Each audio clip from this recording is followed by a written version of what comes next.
네, 안녕하십니까. 김정민의 게릴라 방송 하게 됐습니다. 원래 못하는 건데 어쩌다 보니까 하게 됐어요. 원래 지금 이 시간쯤에 저는 지금쯤 카자흐스탄에 가가지고 지금 주지웅님 속에서 놀고 있어야 되는데 어쩌다 보니까 일이 이렇게 꼬여가지고 지금 제가 카자흐스탄을 못 가고 지금 이 속에서 지금 내가 이렇게 지금 살고 있습니다. 그래서 오늘 뭐 어떻게 뭐 못 갔으니까 뭐 할 수 없이 이렇게 슬픈 마음으로 게릴라 콘서트를 하게 됐습니다.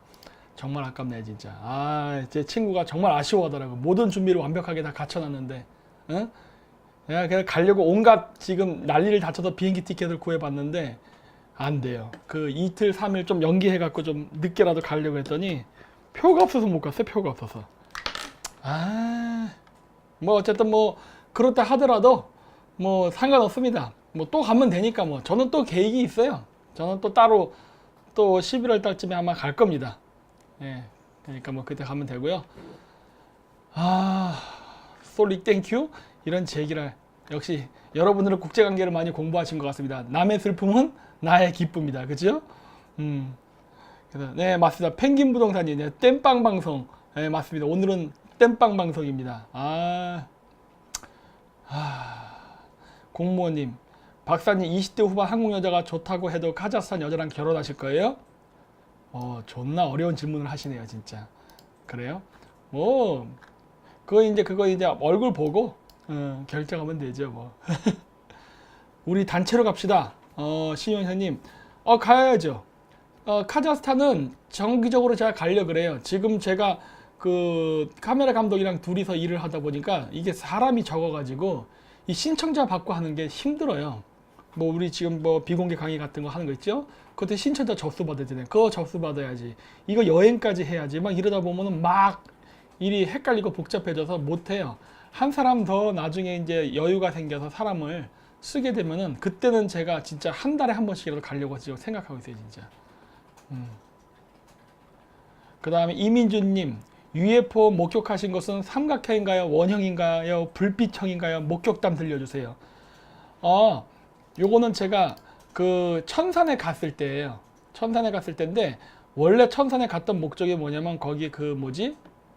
그 별자리가 이렇게 북극성을 중심으로 이렇게 돌아가잖아요. 그 장면을 찍으려고 갔던 거예요.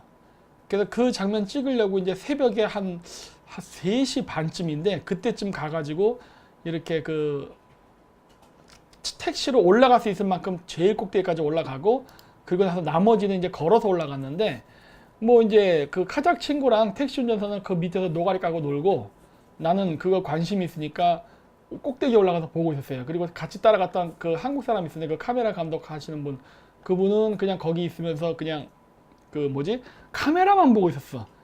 나랑 같이 하늘을 쳐다봤던 그 불빛을 봤을 텐데 카메라로만 이렇게 막 쳐다보면서 별자리 찍겠다고 했기 때문에 시야가 좁아서 못 봤어요. 그리고 이제 나 혼자만 이제 멍청하게 하늘을 쳐다보다가 그 원래 그 첫문을 보면 별자리 프로그램이 있어요. 요즘 뭐 이렇게 뭐 여기 컴퓨터 보면은 스마트폰 보면 이렇게 내가 어디를 가리키면은 내가 보고 있는 쪽에 어떤 별자리가 있다는 거 가리키는 그런 프로그램이 있거든요. 그래서 이제 그 전문 프로그램을 가지고서 이제 별자리를 이제 쭉 본다고 이제 하다가 어떤 특정 지역을 보니까 그 지역 전체가 다 까만 거예요. 꽤 넓은 지역이었어요. 굉장히 넓은 지역이었는데 그게 다 시커먼 거예요. 별이 거기만 없어. 그리고 새벽 3시 반이니까 별이 잘 보이거든요. 그래갖고 이거 별이 왜 안 보이지? 하고 가만히 이게 쳐다보고 있는데 그때 갑자기 나타난 거예요. 그래가지고 너무나도 순식간에 그게 일어났기 때문에 제가 어떻게 그거를 뭐 사진도 찍지 못하고 그냥 멍하니 쳐다보다가 그냥 끝나버렸어요. 근데 그때 내가 쳐다볼 때 소리를 질러서 그때 같이 갔던 그 우리 동기들은 소리는 질렀어요. 제가 으아하고 비명 질렀거든. 비명 소리는 들었는데 그 UFO를 보지는 못했어요. 정말 안타까워. 이렇게 저랑 그 외에 다른 목격자들도 같이 있었으면 더 좋았을 텐데 저밖에 못 봤어. 근데 진짜 그 사이즈가 굉장히 컸어요. 제가 지금 뭐 좀 찾고 있는데 뭐냐면 제가 카자흐스탄 알마티 여행이라고 해서 만든 게 있는데 그 뒤에 부분에 그게 나와요. 제가 보여드릴게요. 여기 그래서 그때 당시에 내가 하도 사진을 못 찍은 게 아쉬워가지고 여기 있다. 여기 컴퓨터 화면에 보면은 그게 나와요. 여기 에필로그 당군의 나라 카자흐스탄 내가 하도 제2부 사진을 알마타 보지 기행이라는 게 아쉬워가지고. 있어요. 여기 있다. 요거를 누르면은 여기 컴퓨터 네. 화면에 보면은 그게 나와요. 그 소리를 살릴까 내가? 그래서 당구나라 그때 당시에 카자흐스탄 내가 하도 지금도 제2부 이분마다 알마타 한 명의 기행이라는 게 아이가 있어요. 여기 있다. 요걸 누르면은 말라리아로 죽어갑니다. 컴퓨터 화면에 보면은 광고가 말라리아로 소리를 생명을 살리고 이어가는 아이. 당구나라 카자흐스탄 만들어놨는데 뒷부분에 내려놨어요. 아이. 보이세요?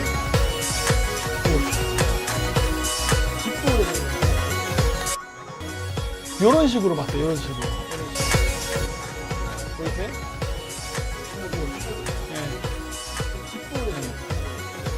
그래서 이런 식으로 봤어요. 이런 식으로. 그래갖고 우와 하고 그때 봤었어요. 근데 그거를 갖다가 찍지는 못했어 제가. 그냥 이런 식으로만 봤어요. 이런 식으로. 이런 식으로 정말 봤어요, 이런 잠깐처럼. 그래갖고 네. 우와 하고 그때 봤어가지고 근데 정말 갖다가 놀랬었는데 찍지는 못했어 제가. 아 소리가 이런 겹쳐놨어요. 식으로만 뭐 봤어요. 소리는 안 들어도 돼요. 뭐 정말 동영상 그게 중요한 잠깐처럼. 거니까. 그래가지고 네. 우와 하고 그때 봤어요. 그 다음에 정말 정말 놀랬어. 놀랬었는데 찍지는 못했어 제가. 아 소리가 이런 겹쳐놨어요. 식으로만 뭐 봤어요. 소리는 안 들어도 돼요. 뭐 아시안 동영상 게임보다 그게 중요한 박사님 거니까. 들어와가 더 재밌음 이미경. 그래가지고. 요즘 아시안 게임이에요? 하고 그때 그다음에 그래가지고 요즘 아시안 게임? 정말 어디서? 찍지는 못했어 제가. 아, 뭐 소리는 안 요즘 들어도 아시안 아시안 게임만 게임보다 몰라, 박사님 들어와가 더 요즘 재밌음 이미경. 관심이 요즘 요즘 아시안 나도 요즘 그 테레비를 안 봐요. 테레비를. 그러다 보니까 뭘 하는지 알 수가 있나? 예?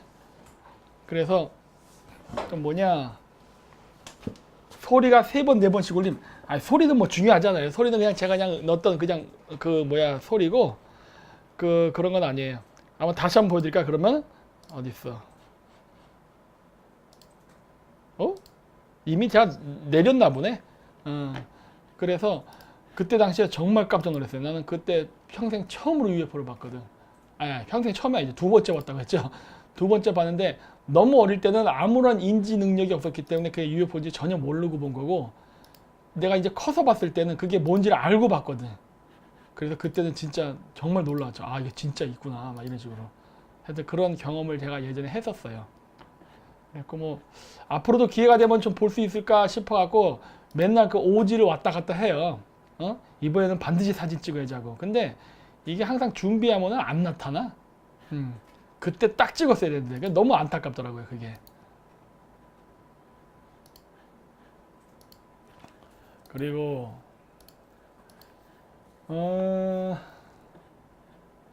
어디 보자. 내가 컴퓨터를 끄면서 여러 개를 다 동시에 닫아버렸네.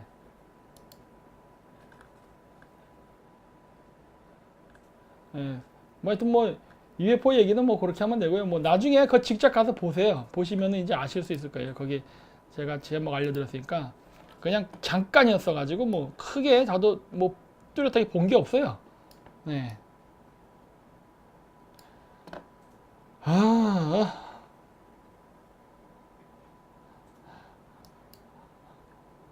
그리고 아시아나 이번에 거 갔는데 카자흐스탄 갈 때는 아시아나 항공하고 거기 아스타나 항공 2개밖에 없어요. 근데 이번에 아시아나 항공 탈 때 보니까 그 별로 맛이 없더라고 밥이.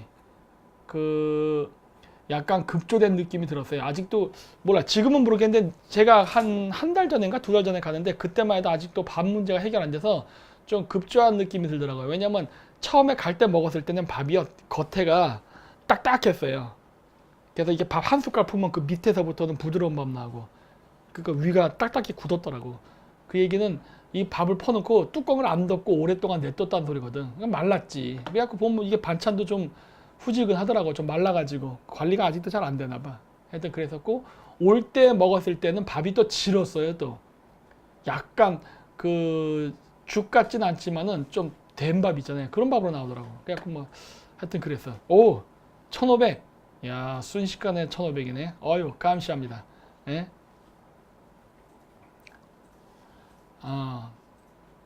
그 다음에 또 뭐냐 폼페이오가 방북 취소해도 정은희 태도가 바뀔까요? 이가람님 뭐 별로 중요하지 않다니까 그러네.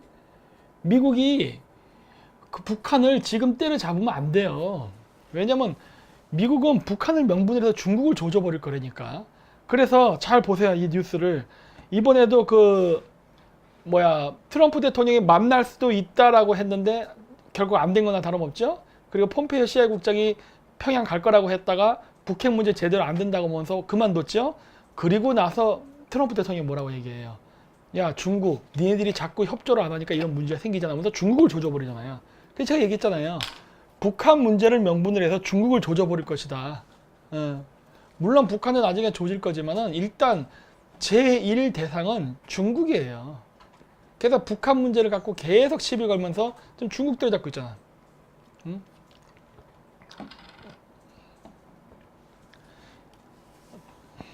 일본이 중국 수화포했다는데 어떻게 생각하세요?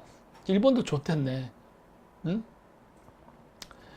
일본이 중국이랑 스와프 제도를 맡게 되면은 그 봐야 될 게 미국이 앞으로 미중 패권 경쟁 이후에 그 뭐지?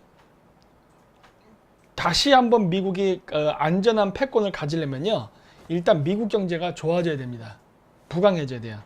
근데 미국 경제가 좋아지려면요. 해결해야 될 몇 가지 문제가 있어요. 그 중에 뭐가 있냐면요. 그게 그 부채예요. 부채도 있지만은 국채, 미국채를 가장 많이 갖고 있는 나라가 중국, 그 다음에 일본. 물론 둘은 왔다 갔다 순위가 조금씩 변하긴 하는데 이 두 나라가 거의 1등, 2등이 요 꼭대기에 있고 나머지가 요 밑에 있어요. 그래서 미국이 중국에다 일본에다 판 국채만 다 해결되면요. 미국 경제는 굉장히 좋아집니다. 그 일본이 그렇게 하면은 일본 같이 딸려 들어가겠네. 근데 만약에 그렇게 된다면 저로서 참 고마운 일이죠. 왜?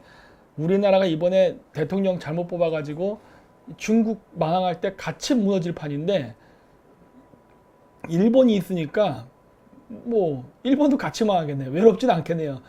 바보 삼형제 셋 다 망하겠네 이러다. 그리고 터키랑 카타르 통화 수합하던데 카타르가 미친 건가요? 세비야 지저스님. 이 터키란 나라는요, 나는 좀 보고 있어요. 좀 이상해. 저는 어쩌면 터키가 엑스맨일 수도 있다라고 생각하거든요. 왜냐면 제가 이 게릴라 방송으로도 말할 수 없는 여러 가지 것들이 있어요. 그런데 터키가 물론 미국을 싫어합니다. 원래 그 터키는 과거 오스만 제국 때 그 나라가 컸다가 1차 세계대전 때 그 뭐 영국, 프랑스, 러시아, 뭐 미국 이런 연합국한테 전쟁에 패하면서 나라가 쪼그라들었잖아요. 그래서 지금의 터키가 되었기 때문에 굉장히 그 뭐랄까 그 서방 국가에 대한 그 반발감이 있어요. 복수심이 있다고. 근데 복수심이 있는데 그렇다고 해서 뭐 지금 당장 현실적으로 뭐 유럽에서 상대해서 뭐 전쟁을 한다. 그건 이길 수 없거든요. 과거에 오스만 제국 혼자 전 유럽을 상대했지만은 지금의 그 미국은 터키는 과거 오스만 제국과는 강대국이 아니에요. 그렇기 때문에 뭐 심적으로는 자기는 유럽인이다. 뭐 이게 얘기를 하기도 해요. 그러면서 유럽의 EU에도 가입하려고 하는데 거기서 왕따를 당하니까 미국하고 싸바싸바해서 뭐 나토 들어가서 다시 EU를 들어가려는데 또 안 되고 그러면서 아랍 들어가자 아랍 세계에서도 받아주지 않고 이러면서 중간에 이렇게 해서 애매하게 방황을 했었는데 그때 터키 사람들이 어디로 많이 쏠렸냐면 범투르크주의라고 해서 그쪽으로 많이 쏠렸다고요. 그런데 중앙아시아 쪽에서도 조금씩 이게 외면을 당해요. 이게 좀 터키가 좀 이미 위치가 애매해요. 그러다 보니까 이것저것도 속해 있지는 않은데 그러다 보니까 터키 같은 경우는 완전한 친미도 하나고 그렇다고 해서 반미도 아니고 좀 애매하게 움직이는데 지금 터키가 하는 행동을 보면요. 저기 앞으로 독일하고 그 다음에 저기 이란, 그 다음 시리아, 카타르, 그러니까 시아파 이슬람 국가들을 박살을 낼 수 있는 어떤 단초를 제공하고 있다는 거예요. 더구나 터키는 수니파 이슬람이거든요. 그런데도 불구하고 이렇게 하는 걸 보면 좀 이상해. 그래서 내가 터키는 제가 뭐라고 지금 얘기를 못해요. 좀 더 봐야 된다라고 생각하고 있어요 지금.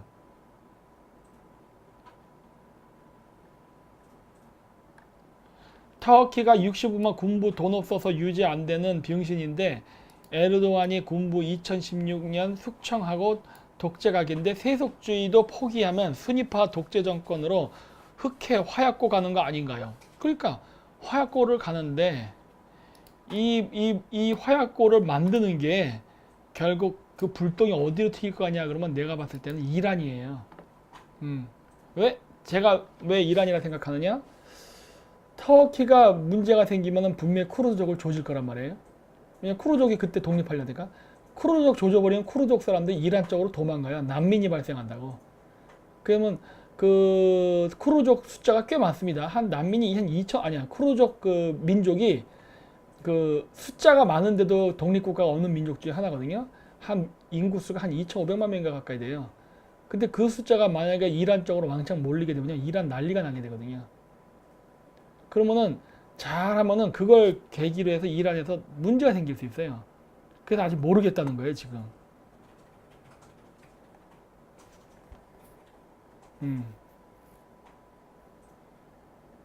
중국이 자꾸 미국한테 개기는데 중국이 어떻게 될까요? 좆되는 거죠. 늘 얘기하잖아요. 지금 이미 중국 많이 박살났죠? 예. 그 다음에 망고트리님, 터키가 미국하고 각을 세우는 가장 큰 이유는 쿠르드 민병대에 대한 시각의 차이입니다. 그래 나오잖아요. 그렇죠?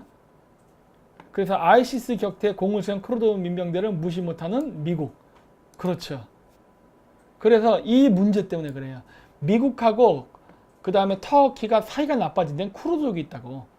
그렇기 때문에 지금 터키 경제가 나빠진 데는 미국의 마사지가 있거든요. 이렇게 되면은 터키의 그 예르도안 대통령은 이 문제를, 이 불만을 쿠르족한테 돌릴 수가 있다고. 이거는 미국하고 쿠르족들이 짜고 치는 고스톱이 이런 식으로.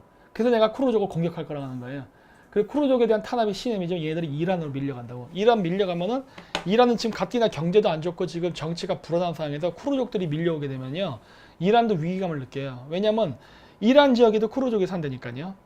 쿠르족이 사는 지역이 이란, 시리아, 터키, 이라크 4개 나라거든요. 근데 그 애들이 시리아로 몰려가게 되면, 왜냐? 시리아는 시리아 내전 때문에 쿠르드족 속 사람들이 가기 위험한 지역이에요. 터키도 탄압받으면 터키대로 위험해. 이라크도 지금 좀 애매하거든요. 이라크가 또 전쟁이 있었고 내전 상황에서 아직 전후 복구가 잘 안 됐다고요. 그렇게 되면 갈 수 있는 이란밖에 없어요. 그나마.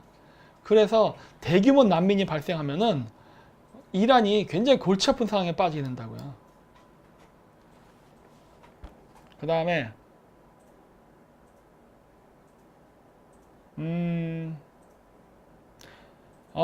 라비스 S님, 아니, 뭐야 이게.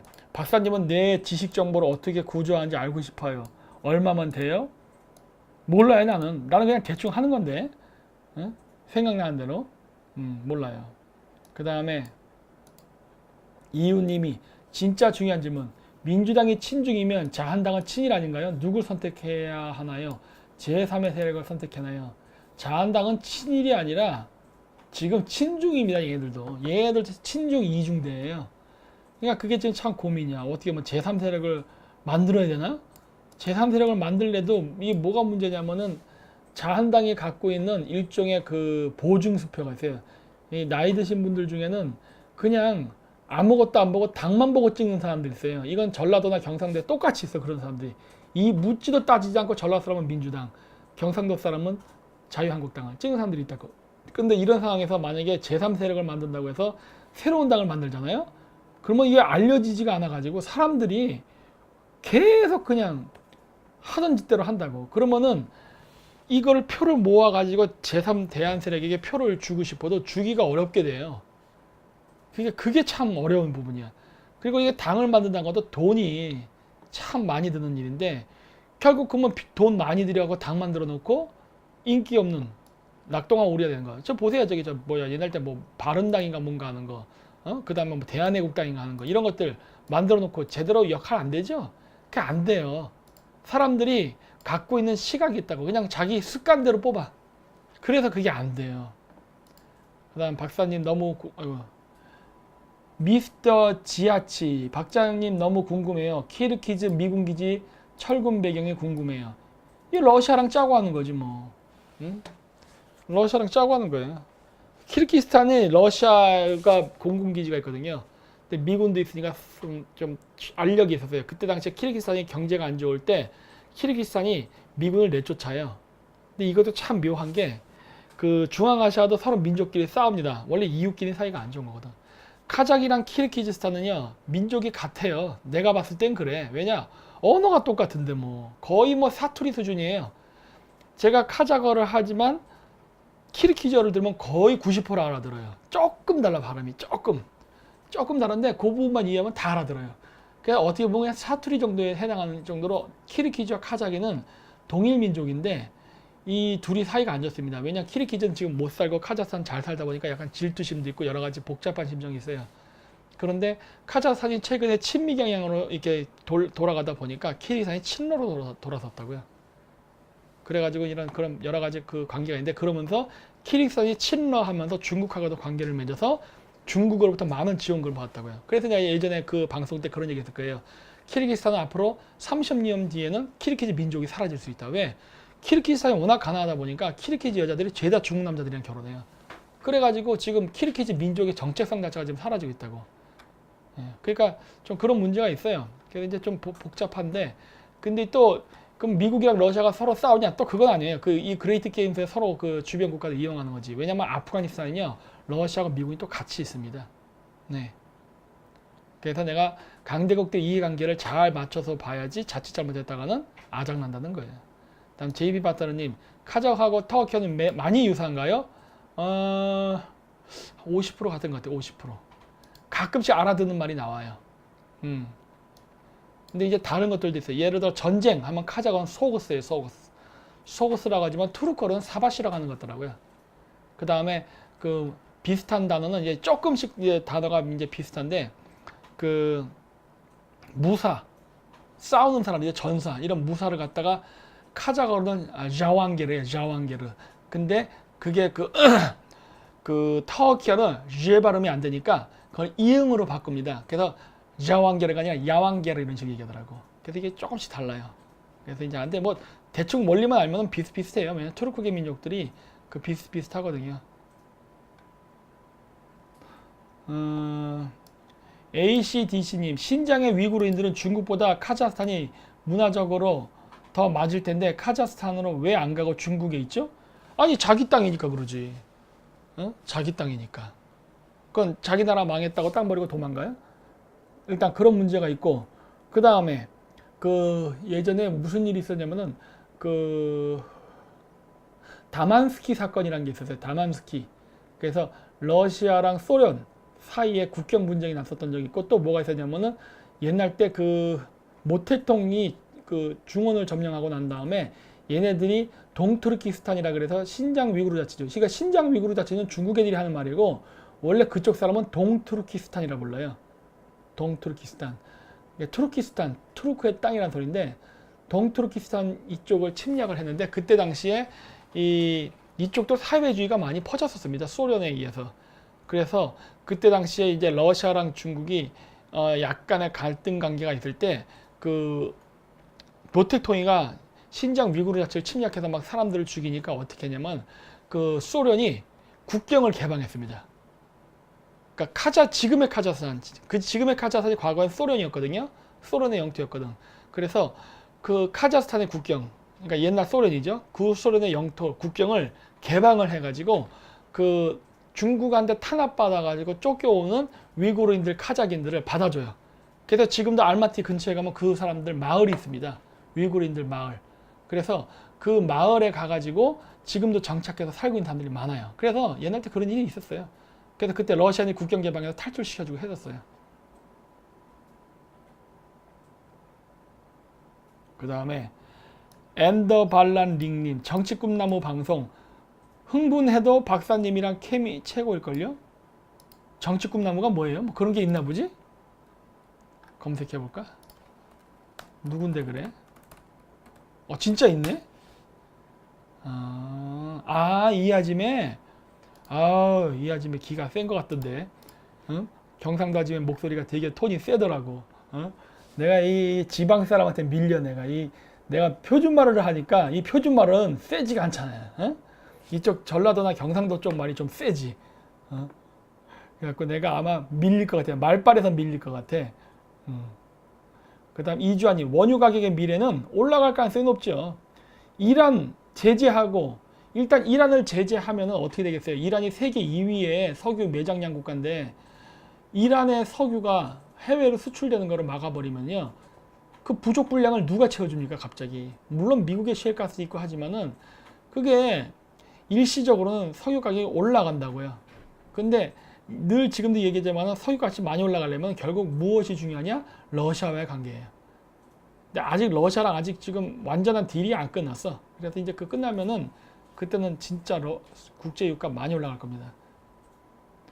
몽골은 손혁진님, 몽골은 친미인가 친러인가 한데 몽골은 중립이라고 얘기해요. 말로는. 몽골은 두 개의 국경밖에 없습니다. 북쪽에 러시아, 남쪽에 중국이에요. 딱 국경이 두 개밖에 없어요. 근데 몽골은 강대국 사이에 껴있다 보니까 공식적으로는 중립이에요. 하지만 실질적으로는 친러에 가깝습니다. 친러 반중이에요.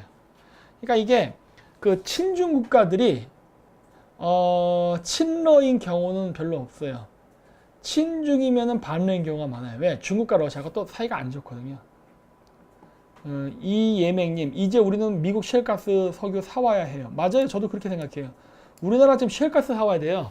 그러니까 지금 당장 셰일가스를 안 사온다 하더라도 왜? 지금 당장 사와도 어떻게 할 수 없으니까. 하지만 미국 셰일가스를 사오기 위한 인프라를 구축하고 지금 저거 미국의 그 셰일가스 회사랑 계약을 맺으면서 지금 준비를 해야 됩니다. 그리고 어차피 문재인 정권은 죽어도 안 할 거예요. 왜? 북한 석탄 사서 지금 떼우기 바쁘니까. 그래서 우리나라에서 다음번에 생길 우파 정권 있을 거 아니에요. 선거 공약을 걸 때 해야 될 것들이 있는데 그 중에 하나가 셰일가스예요. 우리나라에서 우파 정권 생기면 미국의 셰일가스를 살 것이다. 이거 굉장히 그 선거 공약으로 내세워야 된다고 합니다. 그러면서 미국하고 중요한 관계를 맺을 수 있게끔 해야 돼요. 그 외 세부적인 내용은 얘기를 할 수 없어요. 그 다음에 QKRR 어쩌고저쩌고. 미국은 이제 에너지 독립국이 될까요? 에너지 독립국이 되는 것과 국제 유가를 패권을 조정하는 건 별도의 문제예요. 왜냐? 달러는 5.1달러라 그래서 그 석유랑 달러가 연동돼 있잖아요. 그렇기 때문에 에너지 독립을 한다고 해서 중동의 석유를 포기하지는 않습니다. 내 건 내 거대로 먹고 중동 석유는 중동 석유대로 또 팔아 먹어야죠. 그게 장사지. 그 다음에 홍준표가 사마이님, 홍준표가 셰일가스 산다고 공약했었는데 여기엔 또 많은 에피소드가 있죠. 예? 누구야? 서예원님, 박사님 상은 괜찮은데 쇼다리 같아요. 아니 누가 그래? 나의 다리를 보지도 않고서 말이야. 그 다음 JP바따르님, 일본이 아무래도 미국을 구슬려서 한반도와 만줄 경영을 할 것 같은데 어떻게 생각하세요? 당연히 걔네들이 그런 생각을 하죠. 당연히. 그러니까 우리도 외교에서 못하게 막아야 된다는 거 아니에요. 근데 자꾸 병신 같은 짓 하고 자꾸 반미 활동하고 북한에 대한 대북 제재할 때 미국하고 공조 안 하고 자꾸 이상하게 딴짓하고 이러면은 그렇게 되겠죠. 그렇게 돼.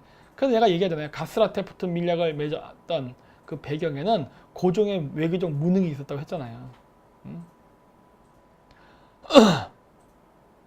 그 다음에 또 뭐 있냐? 넌너님, 실크로드가 열리면 미국의 무역 패권이 약해지는데 미국이 가만히 있을까요? 이게 제 졸업 논문의 주제라니까. 그러네. 안 약하게 할 수 있어요. 안 약하게. 응? 안 약하게 할 수 있어요. 그 다음에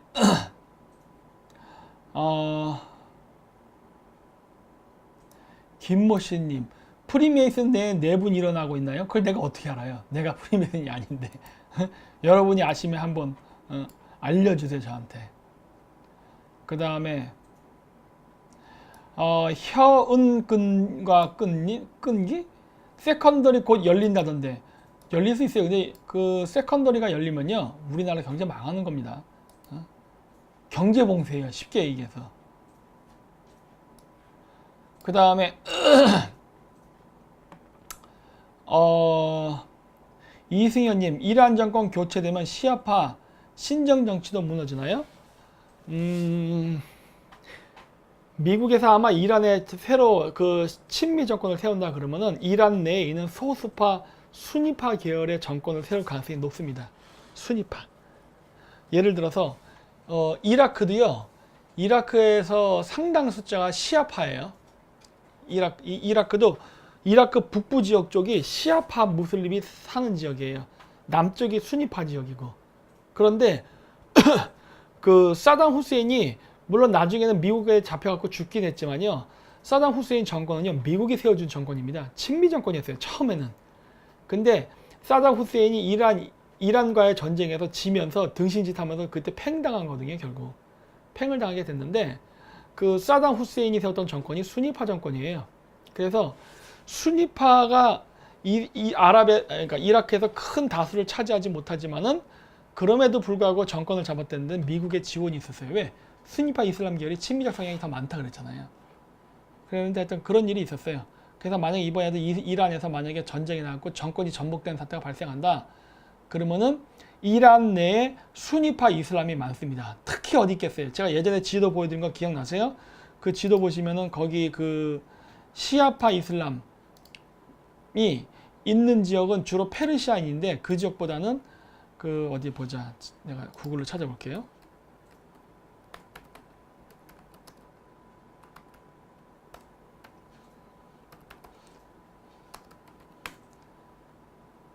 여기 있다. 자, 이 지도를 보시면은 이렇게 좀 확대해서 볼게요. 자, 이렇게 보세요. 여기 보면 테헤란에도 아제르바이잔 사람이 많아요. 그리고 보다시피 수적으로는 이란 사람이, 그러니까 파르시가 이란 사람이에요. 페르시아 사람. 페르시아 사람이 많지만은 전체적으로 보면은 많은 면적을 소수 민족들이 차지하고 있습니다. 뭐 사실 소수도 아니에요. 보면 꽤 많은 숫자가 있는 경우도 있는데, 여기 보시면 알 수 있듯이 만약에 이란에서 지금 이란 정권이 무너지고 새로운 세력이 만약에 대통령으로 나온다. 그건 제가 봤을 때 10중 8구 그거는 저기 뭐야 아제르바이잔 계통의 투르크 계통일 가능성이 높습니다. 그리고 파르시라고 해서 이란 계통의 민족이 2200만 명이잖아요. 그쵸? 보이세요? 여기 노란색 파르시 2200만이에요. 그쵸? 2200만이 페르시아인데 아제르바이잔 얼마예요? 2350만이란 말이에요. 아제르바이잔 숫자가 더 많아요. 물론 여기 아제르바이잔은 여기 아제르바이잔 영토를 포함해서 안 포함 안 했구나. 포함 안 하고 2350만인데 이거 보세요. 페르시아인보다 많아요. 이란인이 다수를 차지하지 못한다니까요. 오히려 아제르바이잔 사람이 더 많아. 근데 아제르바이잔을 포함한 이 북쪽의 투르크계 민족들 다 합치면 얘네들이 더 많은 숫자예요. 그래서 만약에 그 이란에서 만약에 혁명이라든가 쿠데타가 나서 정권이 무너지게 되면요. 만약에 하나의 통일된 이란 정부가 세워진다면은 아마 투르크계 계통의 그 아제르바이잔 계통 사람들이 정권을 잡을 가능성이 높습니다. 마치 과거에 사담 후세인이 그랬던 것처럼. 그게 아니라면 아예 이 지역이 독립해 버릴 거예요. 그러니까 이란 전체가 친미가 돼갖고 이란의 현지 영토를 보존한 상태로 카스피해를 이렇게 우회해서 통과하는 파이프라인이 건설되느냐, 아니면 파르시, 그 페르시아계 사람들이 바락바락 우겨서 결국 파르시 사람, 즉 페르시아 민족을 배제한 채 투르크계 민족을 중심으로 북쪽 영토로 해서 독립하냐라는 그러한 문제가 생기겠죠. 그러니까 그런 가능성이 좀 있어요. 네, 난 목이 안 좋아요. 네. 레오파드 더 그레이트 789 이란이 최근 부르카를 뒤집어 쓰고 급진 무슬림 한다고 하는데 맞습니까? 망하는 거지 뭐. 이 짓 했다가 미국이 이걸 얼마나 원하는데요. 미국이 얼마나 원하는데. 제발 좀 때려라. 왜? 때리면 그때 합법적으로 조져버릴 수 있거든. 그 다음 망고트레님, 김정민 박사님이 유튜브와 함께 미주중앙일보 고성국 TV를 함께 곁들이면 아주 맛있는 비빔밥이 됩니다. 상식도 많이 들고요. 그래요? 그 다음에 또 뭐 있어? 사마이님, 일본이랑 해저 터널 만들면 전략적으로 일본에 좋은 건가요? 우리나라에 좋은 건가요? 그거는 우리가 어떻게 마사지를 하느냐에 따라서 달라져요. 어떻게 마사지에 따라서. 이것도 구체적인 전략을 알고 있지만 제가 방송에서는 얘기하지 않아요. 그런 거는 이제 공작과 전략이기 때문에 제가 얘기할 수가 없어요. 그 다음에 장요난님, 박사님 뉴스탄 안정권 실장님도 게스트로 초대해 주세요. 요즘 시간 많으시대요. 이거 이제 생각해 볼게요. 이것도. 예, 저도 그런 생각 한번 해봤어요. 그래서 뭐 최근 근황에 대해서도 좀 물어보고 그럴 생각이 있습니다. 예. 그 다음에 이란 서부에 6.1 지진이 나는데 마사지인가요? 그럴 수도 있고 아닐 수도 있고. 근데 어쨌든 그쪽 자체가 원래 지진대예요. 그래서 굉장히 지반이 약하기 때문에 그런 거랑 똑같아요. 요즘 젊은 사람들 군대 가도 잘 모르겠지만 옛날 때 얼차려 줄 때 겨울에 혹한기 때 밖에다가 우통 벗고서 세워놓고 연병장에다가 겨울에 우통 벗고 세워놓은 다음에 기압을 줄 때 아주 적은 힘으로 상대방을 고통스럽게 하는 고문이 있어요. 그게 뭐냐면은 이렇게 컵에다가 물을 떠와요. 물을 떠서 이렇게 손을 톡톡 적신 다음에 물을 이렇게 탁탁 뿌려 몸에다. 그러면 뒤져요, 뒤져. 왜? 물이 단 지역만 0도씨가 되잖아요. 그러면 아주 이쪽 살이 아리게 아프다고. 어? 그런 게 있어요. 박사님 40대 가정이 역시 제가 예전에 얘기했던 대로 이 일이 일어났군요. 이 얘기하잖아요. 그래서 이란은 원래 지진대이기 때문에 굉장히 약해요. 이미 지진대라 기반이 약한데 거기다가 살짝의 마사지만 톡 치면 어떻게 돼요? 와장창 움직인다고요. 가뜩이나 지진대라 지진 많이 난 적이에요, 거기는. 그래서 뭐 전 둘 다 가능성이 있다 봐요. 그 다음에 여기 뭐 팜티님인데 후원해주면서 질문하셨네요. 아름다운 정신입니다. 40대 가정에 4인 가족과 20억 들고 많이 갖고 계시네. 집 한 채 파시나 보군요. 이민 가기 좋은 나라가 어디 있을까요? 없습니다. 이게 참 아이러니하게도 이민을 가는 게 중요한 게 아니라 직장을 구해야 되잖아요. 직장. 먹을 게 있어야 살지요. 근데 여러분 그거 아셔야 돼요. 미국을 가든 어느 나라를 가든 이민 1세대는요 절대 좋은 직장을 가질 수가 없어요. 왜? 언어가 안 되기 때문에. 그래서 무슨 뭐 좋은 직장 못 해요. 만약에 여러분이 뭐 천재 같은 과학자나 엔지니어다 그러면은 될 수도 있어요. 스카웃 받아서. 근데 단순한 문과 출신으로 그냥 보통 회사 출신이었다? 그럼 없습니다. 어떻게든 한국에서 살아남으려고 노력하는 게 좋고 그 방법밖에 없어요.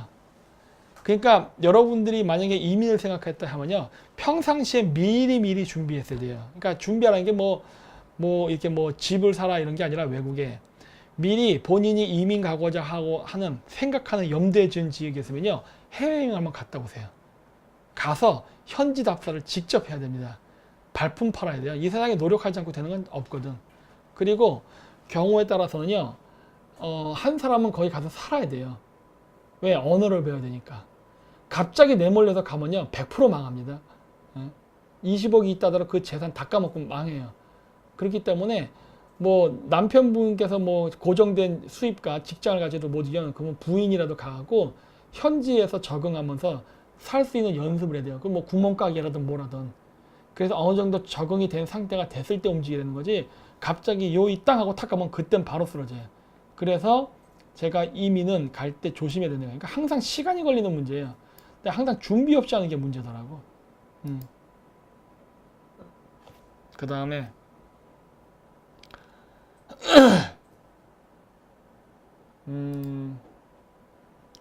조훈 밑에서 위로 빠말떼기 그러면 경상도 부산은 일본이랑 동족이겠네요. 경상도랑 일본이 동족일 수 있죠. 왜? 그거는 욕이에요, 칭찬이에요. 근데 나 잘 못 알아듣겠네. 근데 일본의 천황계라든가 이런 유민들도 백제계잖아요. 그거 전라도 아니야 그러면? 우리나라에서 단일 민족 논쟁하려는 거예요? 너는 짬뽕이고 나는 순혈이다? 웃기는 소리죠. 우리나라가 조선시대 때 우리나라 인구의 70%가 사라졌어요. 그러면 그때 살아남았던 30%가 누구일 것 같아요? 할아버지 할머니 여자예요. 임신한 여자. 그거 누구겠어요 다? 일본 남자랑 다 섞인 거지. 단일 민족 얘기하지 마세요. 말도 안 되는 소리니까.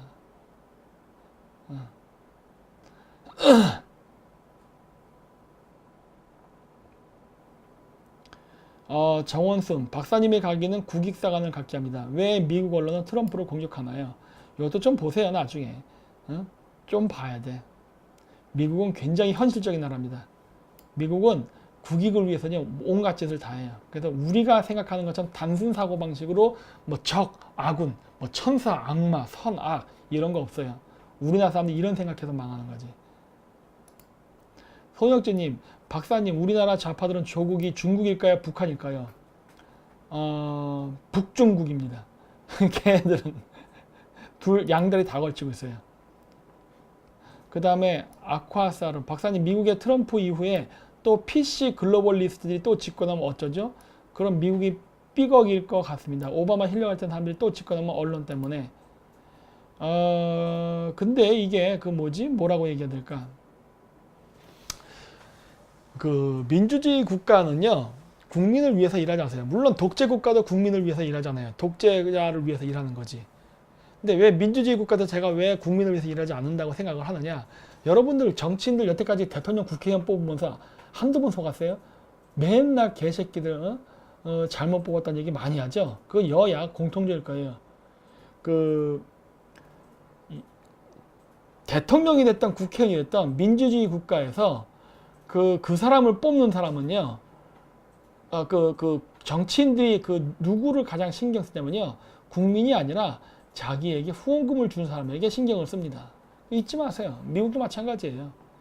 미국의 대통령은 공화당이 됐던 민주당이 됐던 길어야 8년이고 정권은 왔다 갔다 교체가 됩니다. 하지만 그것과 상관없이 그 사람들을 후원하는 다국적 기업의 그 CEO는요, 혈통계승 하잖아요. 걔네들이 진짜 힘이에요. 그래서 뭐 대통령이 뭐 누가 나왔다고 해서 미국 정책이 바뀐다? 그런 거 없어요. 미국의 정책은 늘 똑같습니다.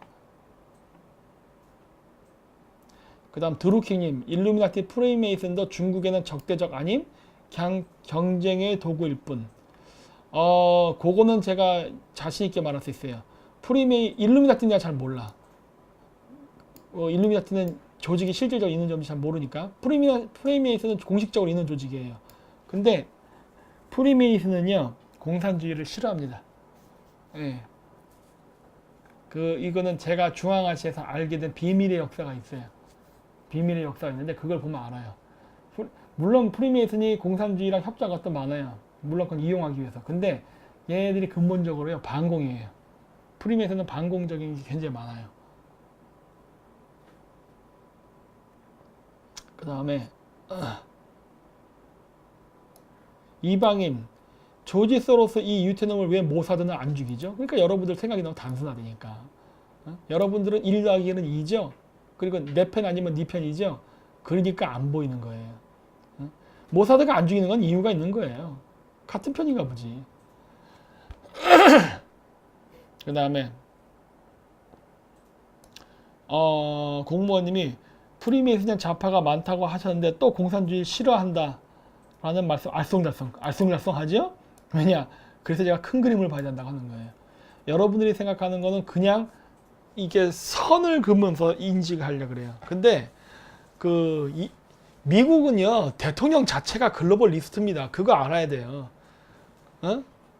아니, 세계적인 일을 참관하는 게 글로벌 리스트지. 뭐가 글로벌 리스트예요? 여러분들이 생각하는 글로벌 리스트의 개념이 뭐야? 뭐 음모론에 나오는 일루미나티 프리메이슨? 그건 트럼프는 글로벌 리스트 아니에요? 덜 글로벌 리스트일 뿐이지. 다 글로벌 리스트지. 우리가 18세기에 개방을 왜 했어요? 개방을. 우리 농경국가를 살 때 서양 애들이 와서 개방 왜 했냐고. 자기네들이 만든 물건을 팔아먹으려고 해외에 시장 개척하려고. 원자재도 조달하고 물건도 팔아먹으려고 온 거라고요. 그래서 말 안 들으면 대포 쏘고 협박하고 해서 한 게 그런 거라고. 그러면서 세계 무역이 시작된다고요. 서방 유럽 국가 중에 글로벌리스트 아닌 놈이 어디 있어? 우리나라 사람들이 보면 뭔가 좀 착각하는 것 같은데 트럼프는 글로벌리스트 아니에요? 나는 아니라 그렇게 보는데 다 글로벌리스트예요. 일종의 글로벌리스트 안에서도 좌익과 우익이 있는 거야. 적극적인 글로벌리스트와 덜 적극적인 글로벌리스트. 다 그래요. 다 똑같아.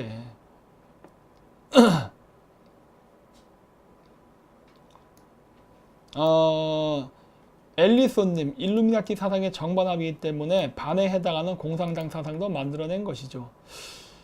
뭐 그렇게 얘기할 수도 있지만은 여러분 비리 안 쓰고 농사하는 방법 알아요? 비리 안 쓰고 농사하는 방법. 우리나라가 땅이 좁은 상태에서 농사를 짓다 보니까 어떤 문제가 생겨요? 비료를 써야 되죠. 인구는 5,200만이 드글드글거리는데 땅은 코딱지만 해. 더구나 70%는 산간지대야. 그건 유용한 땅은 30%밖에 없는데 30%에 5천만 명이 드글드글거리면서 거기 중에도 일부 평지를 쪼개갖고 쌀농사를 지어야 돼요. 이래서 우리나라가 지금 쌀이 자급자족이 안 되는 나라잖아요. 그렇죠? 예? 근데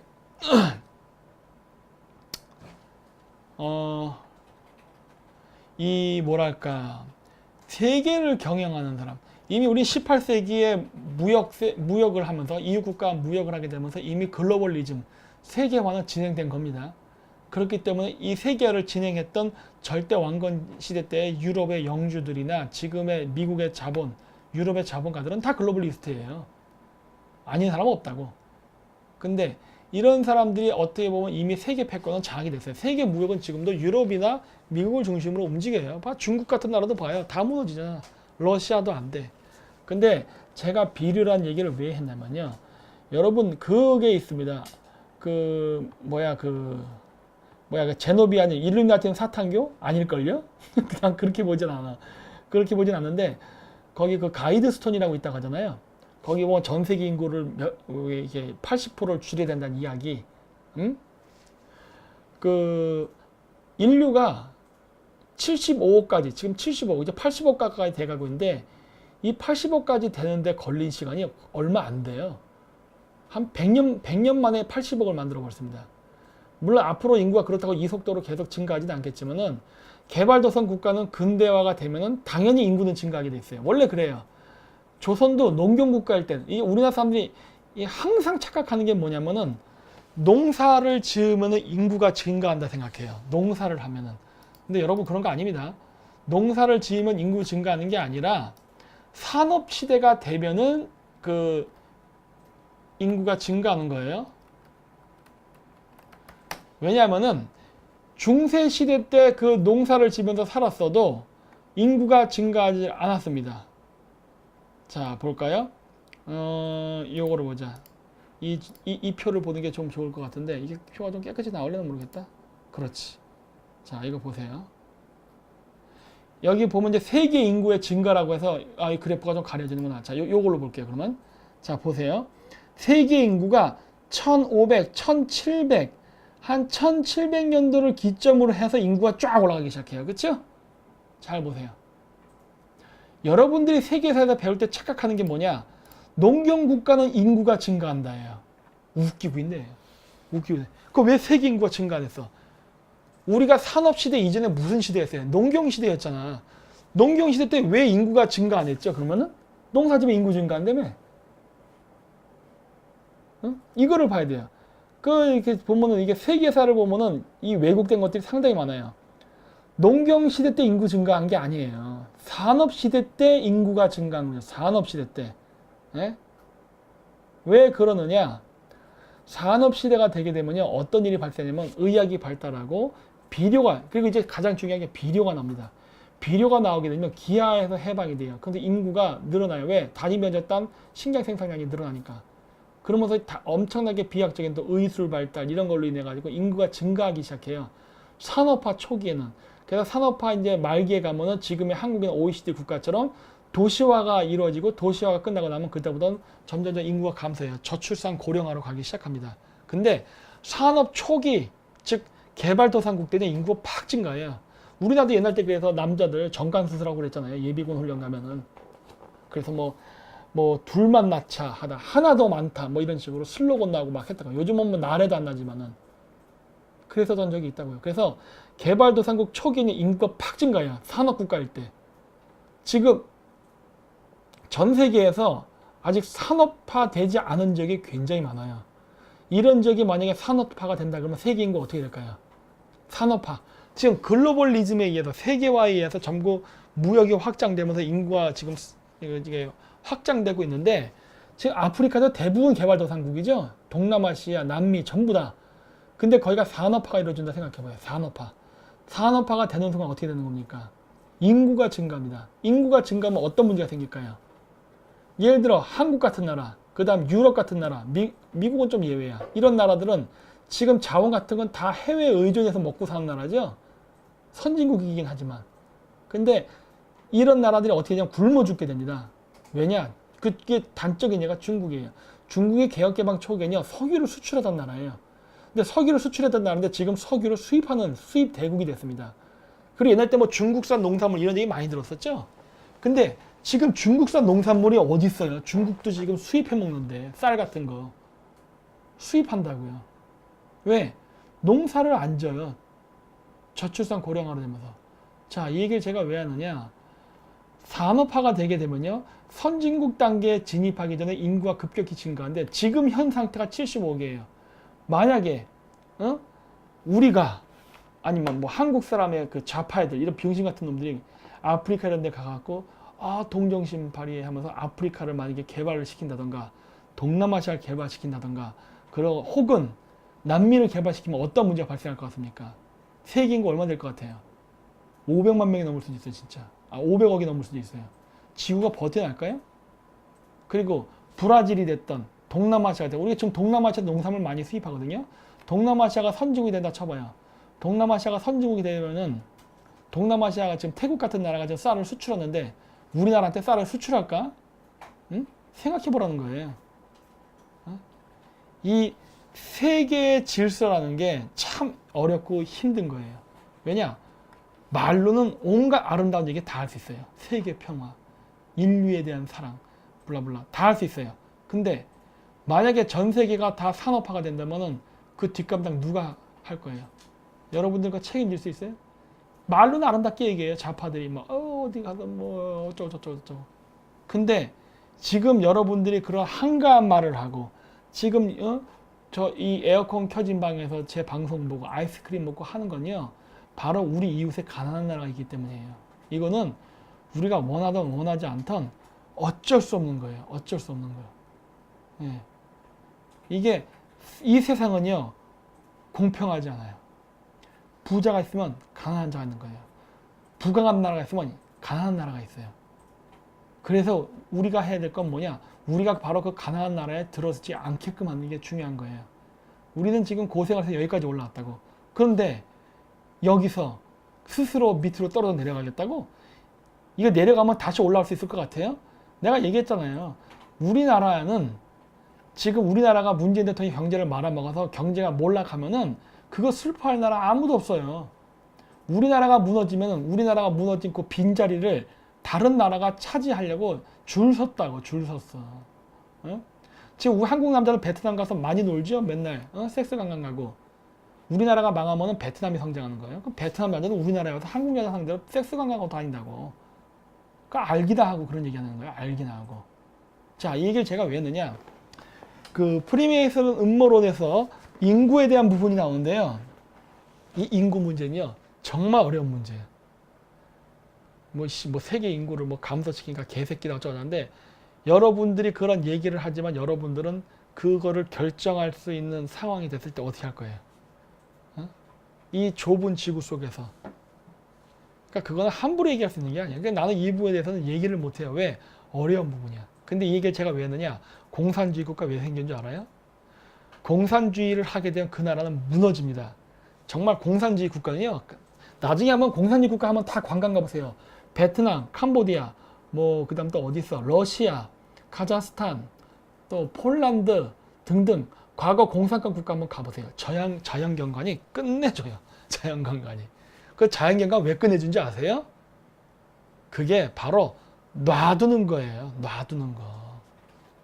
옛날 때 비료가 없이 농사를 짓던 시절에는요, 농사를요, 이쪽 땅에서 농사를 짓고 그 다음에는 그 옆에서 지어요. 그리고 그 다음엔 그 옆에서 짓습니다. 그리고 다시 돌아와서 첫 자리로 돌아가요. 이게 돌려가면서 지어요, 농사를. 그러면 나머지 빈 땅에서 뭐 하느냐? 가축 키우면서 가축들이 똥을 거기서 싸게 만들어서 비료를 생산합니다. 그렇게 하면 땅을 쉬게 만드는 거예요. 그리고 가축들이 거기다 똥을 싸가지고 비료를 만들어서 그 땅을 다시 비옥하게 만드는 거예요. 그리고 나서 다시 거기서 재배하는 거예요. 그러면서 가축도 돌리고 이게 농사도 돌리고 이거를 돌려가면서 하는 거예요. 그게 가장 이상적인 농업 형태예요. 그래야 우리가 화학 비료가 들어가지 않은 농산물을 먹고 건강한 신체를 가질 수 있어요. 그래야 뭐 이렇게 GMO라든가 이런 게 오염되지 않은 자연 고기를 먹을 수 있어요. 카자흐스탄은 그런 고기가 많아요. 왜? 카자흐스탄은 100% 유기농이에요. 농산물하고 고기가 다. 그래서 애들이 튼튼하다고. 이 얘기를 제가 왜 하느냐? 프리메이슨이 공산주의 만들었다고? 그래서 어쩌라고? 세계 인구가 18세기에 산업혁명이 났을 때 모든 국가가 다 산업국가 되면은 그거 어떻게 할 거야? 그 뒷감당은. 예? 그러니까 이게 참 어려운 문제라고 하는 거예요. 그래서 공산주의가 된 지역은 나중에 다 개발 들어갈 겁니다. 나중에 일종의 휴경지예요. 휴경지. 응?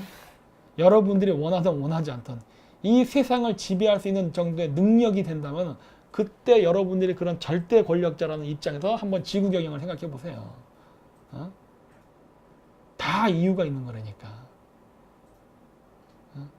아주 어려운 문제예요. 그렇기 때문에 뭐 음모론에서 얘기하는 뭐 세계인구 뭐 어쩌고저쩌고 얘기하고 뭐 프리메이슨 사탄경 다 개소리라고 하는 거야. 웃기지 말라예요. 네가 그 지위에 가봤어 하는 거예요. 어? 어려운 문제라니까. 세계 경영이라는 걸 한 번도 해본 적이 없는 어? 노예 상태로만 살았던 사람들 입장에서는 반발할 수 있어요. 왜? 옛날 때에도 순장이라는 제도가 있었잖아요. 순장을 권장했던 사람들은 지배층이고 순장을 당하기를 싫어하는 사람은 피지배 계급이었지. 어? 그 순장 왜 했는 줄 알아? 옛날 때도?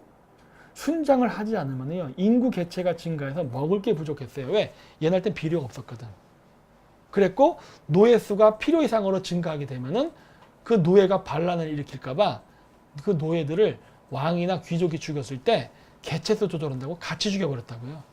그래서 밥 먹는 입도 줄이고 노예 수도 조절하고 이런 걸 했어요. 그러다 보니까 산업혁명 이전까지 세계 인구가 증가를 안 합니다. 그걸 알아야 돼. 그러니까 산업혁명 이후에 왜 인구가 증가했는지 아세요? 산업화도 있지만은 또 뭐가 있어요? 효율성이었어요. 아담 스미스의 국부론에 보면 무슨 얘기가 나오냐? 그 바늘 만드는 이야기에 대한 이해가 나와요. 그래서 한 사람한테 바늘을 뭐 이렇게 땅땅 두들겨서 만들고 나를 갈고 구멍 뚫고 전공정을 만들려고 한 사람과 그 바늘을 각 공정별로 세분화해 갖고 사람들을 각 공정별로 해 갖고 일을 주는 거에서 일을 동시에 시켜봤어요. 10명 팀을 만들어서. 그때 어떤 결과가 나왔느냐? 공정을 세분화해서 한 사람이 한 가지 일만 했던 나라들이 그 지역이 10명이 모든 공정을 혼자 했던 쪽보다 빨랐다 해요. 양이 늘어난 거야. 그래서 생산 라인을, 그러니까 생산량을 증가시키는 데는 그 생산 공정을 세분화하는 게 좋다라는 거를 그때 알게 되고 세분이 된 겁니다. 그러면서 우리가 지금 대학 때 보면 뭐 전공교육이 뭐냐, 전공 얘기하죠? 전공도 바로 그런 거 세분화가 된 거예요. 공업화된 산업화 시대에 맞는 교육 시스템으로 만들어진 거예요. 그래서 무슨 전공 얘기하는 거예요. 그래서 전공자는 그거 외에는 아무것도 몰라. 예. 그러니까 생산 지식만 그렇게 한 게 아니라 문과 지식도 그렇게 만들어봤다고요. 바로 생산 효율성이라는 관점에서. 물론 앞으로 그게 안 돼요. 4차 산업혁명 그게 안 되지만 과거 2차 그 산업혁명 때 그런 일이 있었어요. 근데 플러스 또 어떤 일이 있었느냐? 그 분업화를 시켜놓고서 이번엔 또 뭐를 실험해봤냐? 그거를 노예한테 분업화 시켜서 하고 하나는 일반 평민한테 월급을 주면서 돈을 주고 시켜봤어요. 그때 어떤 일이 벌어졌냐? 돈을 주고 시킨 쪽이 월등하게 속도가 빨랐어요. 그래서 어떤 결론을 달아났느냐? 농경사회가 끝나고 산업사회로 이제 그 세계의 산업이 1차 산업이 2차 산업으로 산업혁명이 일어났는데 2차 산업혁명이 일어난 이 산업혁명 시대에는 노예가 불편하다예요. 옛날 땐 농사 짓기 쉽잖아요. 그래서 내가 했잖아요. 유목민족은 절대 농사 안 짓는다고. 왜? 농사는 노예가 짓는 거예요. 싫기 때문에 채찍으로 두들겨 패면서 농사를 시켰다고. 조선시대 농자천하지대 번내에서 그 거짓말이야 자꾸 얘기하잖아요. 조선의 사대부들이 평민들을 노예화해갖고 다스리기 위해서 만든 게 농자천하지대본이라는 프로파간다라고 제가 얘기했잖아요. 하여튼 그랬는데 그래서 2차 산업혁명 이후에는 이 2차 산업혁명에 맞는 공업국가 시스템에 맞는 가장 바람직한 사회 구조가 무엇이었느냐? 계급이 있는 봉건사회가 아닌 자유시민사회였어요. 그게 산업혁명이에요. 왜? 생산성 증가가 되고 소득이 증가하기 때문에 그랬던 거예요. 다른 거 없어요. 소득 증가예요. 1차 산업, 농업산업 때는 왜 그러면 평민보다 노농, 즉 노예를 위주로 해서 농사를 짓겠냐? 첫째, 힘들고 생산량이 떨어져. 응? 아무도 안 하려고 그래. 그래서 자꾸 하니까 노예로 강제로 잡아놓고 시킨 거라고요. 왜? 자유평민으로 냈더니 자꾸 도망가 버리니까. 임꺽정 이런 산적들 되잖아. 홍길동 되고. 그 노예로 잡아놓고 한 거예요. 강제로 한 거예요. 강제로. 왜? 그래야 농업시대 때 지배계층이 부를 많이 획득하니까요. 이게 다 돈을 벌기 위해서 하는 거예요. 쉽게 얘기해서. 돈을 1차 농업혁명 때는요. 노예 제도를 둬야 가장 이익을 극대화할 수 있는 겁니다. 그리고 산업화 시대 때에는 자유 노동자, 그러니까 노동자가 있어야 돈을 많이 버는 시스템이에요. 그 앞으로 정보화 시대 때는 어떻게 될까요? 이제 지금 또 바뀌는 거예요. 또 계급 혁명이 일어나는 거라고. 그래서 지금 좌파들이 얘기하는 무슨 뭐 노동자 이거 다 개소리예요. 18세기 산업혁명 때 얘기하지. 지금은 그때가 아니라고. 그러니까 좀 그런 식으로 단순하게 생각하면 안 된다는 거예요. 그 다음에 중국 주식시장은 올해 말까지 어떻게 될까요? 코리아 스투드 좆됩니다. 그 다음에 라비스 S 4차 산업시대엔 T자형 융합 인재가 필요하다고 한대. 그렇죠. 이게 엘빈 토플러 제3의 물결이 나오죠. 그 막시즘에서는 뭐가 나오냐면은 원시 공동사회, 농경 봉건사회, 그 다음에 자본주의 사회, 그 산업사회죠. 그 다음 사회주의, 그 다음에 공산주의로 간다라고 믿는 거예요. 근데 엘빈 토플러의 제3의 물결이라는 책을 보면 뭐가 나오냐? 이 역사 발전에 대해서 이야기할 때 처음에는 맞아요. 그런 식으로 나가. 막시즘처럼 비슷해요. 원시 공동사회에 있었어요. 그 다음에 또 뭐야? 농경사회에 있었어. 그 다음에 산업사회에 있었어. 그 다음 뭐가 돼요? 정보사회로 가는 거예요. 사회주의가 아니야. 정보사회로 가는 거예요. 근데 지금 보면 맞죠? 선진국들 다 정보사회로 가지 지금 사회주의를 안 가죠? 지금 여러분들이 쓰는 스마트폰 자체가 벌써 우리가 정보사회로 들어갔다는 소리입니다. 정보사회로 가고 있는 거예요. 정보사회 다음에 뭐로 간다고 보느냐? 간의 전자 수공업 시대로 간다고 보고 있어요. 간의 전자 수공업. 그게 뭐냐? 그 과거 중세 봉건 시대 때처럼 각자 소규모 상인이 생긴 거예요. 예를 들어 일본에 가면은 뭐 100년 된 뭐 라면집 이런 거 있잖아요. 이런 것처럼 이제 다시 그 각각의 가정이 자기의 그 가족 경영을 하게 되는 소규모의 그런 회사가 앞으로 탄생하는 거예요. 앞으로 공룡 같은 대기업은 사라지게 됩니다. 점진적으로. 지금 우리 이 방송 보세요. 지금 저 유튜브 방송 하잖아요. 지금 공중파 방송 누가 봅니까? 그 큰 조직을 갖고 있으면서도 사람들이 시청률이 안 오르니까 지금 적자 보고 있잖아요. 다 이렇게 소규모로 이게 그런 간의 공업이 발달하게 되는데 간의 수공업이 아니라 간의 전자 수공업이에요. 전자가 들어가요. 왜? AI가 생기거든요. 그리고 3D 프린터가 개발된다고. 그래서 이제는 여러분들이 모든 거를 다 만들어냈어요. 심지어 앞으로는요, 제가 봤을 때 자동차 같은 거 있잖아요. 자동차 판매 안 할 겁니다. 왜? 자동차 만들어 놓으면은 자동차 만들 노조 새끼들 개지랄 떨잖아요. 뭐 또 임금을 내달라. 그런 거 왜 해, 그만. 자동차 회사는 앞으로 자동차를 만들지 않고 설계만 할 거예요, 설계만. 예를 들어서 에쿠스 하면 에쿠스 설계도만. 그러니까 지적재산권이 중요해지는 시대가 돼요. 지적재산권이 있고 돈이 되는 시대가 되는데 설계도만 있는 거예요. 그럼 뭐 하는 거예요, 나는? 그 에쿠스 설계도를 돈 주고 사는 거예요. 왜? 3D 프린터로 찍으면 되니까. 그 설계도 정보만 딱 프린터에 집어넣으면은 알아서 컴퓨터가 자자자자자 해서 만들어내죠, 물건을. 근데 이거 에쿠스는 좀 큰 예고, 그 컵이라던가 이런 간단한 도구들 있죠? 이런 건 집에서 만들고, 자동차 같이 좀 복잡한 거는 아마 마을 단위로 일종의 우리 그 문방구처럼 프린터기가 있을 거라고요. 그럼 거기서 하면은 예를 들어 설계도에다가 껍데기는 뭐 티타늄, 뭐 바퀴는 고무 이런 식으로 그 재료까지 정해갖고 그 설계도에 딱딱 들어가면은 그 3D 프린터가 복사를 하면서 그 재료를 선별을 해갖고 프린팅을 한다고요. 각자의 모습을. 그런 제품이 나올 거예요. 그러다 보니까 어떻게 돼요? 이제 자동차 공장이 됐던 삼성전자 같은 전자제품 회사가 물류 창고를 지을 필요가 없는 시대가 되는 거예요. 그러니까 물류가 없어. 그러니까 우리가 뭐 물건 사면은, 저도 지금 드론 샀는데 지금 벌써 10일째가 돼도 안 오고 있어요. 이 개새끼들 진짜 뭐 하는지 모르겠는데, 주문을 하게 되면은 배달 기간이 없어지는 거예요. 그러니까 배달 직업도 사라지는 거지. 어떻게 된 거예요? 집에서 그냥 만들어서 나와. 네. 그런 시대가 열리는 거예요. 그래서 간의 전자 수공업이라는 거예요. 갑자기 순간적으로 제 눈에 확 띄는 질문이 있어요. 너나 잘해님, 애인도 만들어 주나요? 당연하죠. 섹스돌 있죠, 섹스돌. 그런 거. 설계도만 입력시키면 되거든. 설계도만. 재료 뭐, 고무는 뭐, 이런 식으로 설계 도면만 딱 그냥 3D 프린트에 탁 집어넣으면 어떻게 돼요? 쭈르륵 만들어지지. 거기다 여러분 여기 3D 이거만 끼면 되는 거 아니야. 응? 그러니까 지금 이런 식의 시대가 지금 열리고 있어요. 지금. 그래서 산업 시대 전반이 다 뒤집힙니다. 노조 없어져요. 왜? 노조가 필요 없는 시대가 오는 거거든. 근데 뭔 아직까지도 지금 뭐 노동자 개소리 하고 있어 진짜. 응? 막심 틀렸다니까요. 막심이 사회주의, 공산주의가 아니에요. 정보사회에서 간의 수공업 다시 거꾸로 돌아가는 거예요. 하지만 앞으로 올 미래의 간의 전자 수공업은 중수의 봉건 시대의 계급 사회는 아니에요. 왜? 계급은 안 돼. 계급 사회는 생산성의 효율성이 떨어지기 때문에. 왜 계급 사회가 안 되는 줄 아세요? 계급 사회가 되면은 사람들의 창의력이 떨어진다고요. 이 4차 산업으로 들어가면 3D 프린터가 나오고 앞으로 설계를 할 수 있는 능력이 이제 중요한 거예요. 설계를 할 수 있는 능력. 근데 내가 어떤 제품을 설계를 한다는 거냐? 뭐가 필요한 거예요? 창의성이에요. 그럼 창의성이 많은 사람들이 많은 나라일수록 그 나라는 많은 제품을 수출할 수 있는 힘을 갖게 되는 거예요. 정말 특이한 발상, 남들이 상상도 못했던 발상을 하는 거.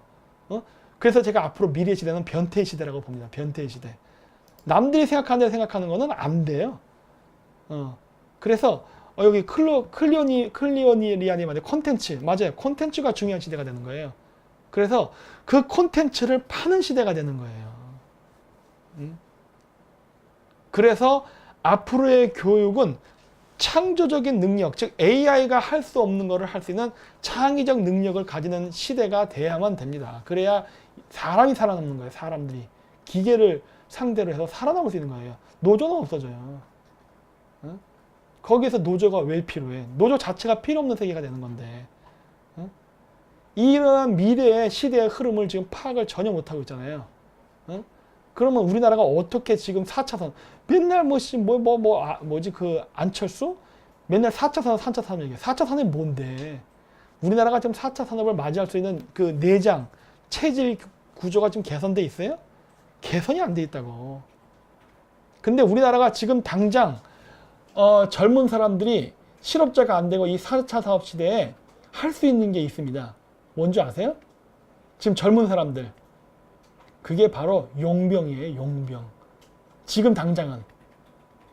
용병이 뭔지 알아요? 저 시리아 같은 데서 전쟁할 때 총 들고 싸우는 거. 그거 용병이라 그래요. 근데 여러분들 그런 거 싫어할 거 아니에요. 나 나가서 총 싸우기 싫어.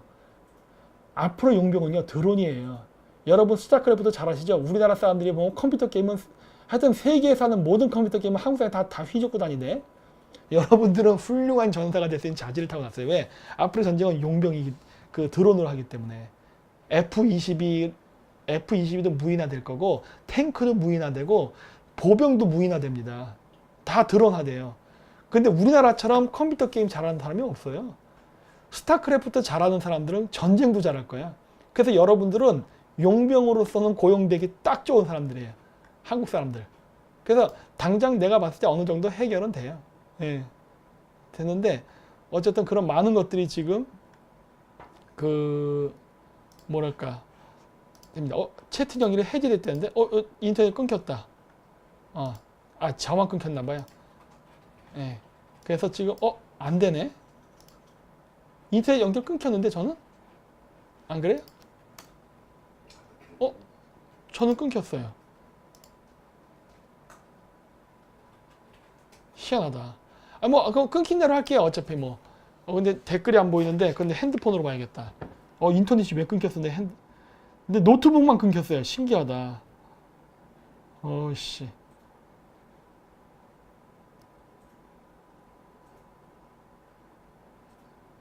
이런 식으로 자꾸 갠세를 놓다니, 자식들. 그래서 지금 많은 것들이 지금 계속 지금 바뀌고 있습니다. 그래서 우리나라 지금 4차 산업 대비하려면요. 지금 새로운 시대를 흐름을 읽어야 돼요.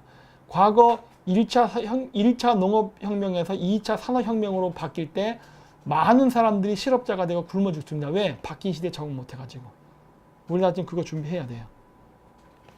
제 컴퓨터 아직도 연결이 안 돼요. 지금 끊겨 있어요. 갑자기 끊겼어 지금.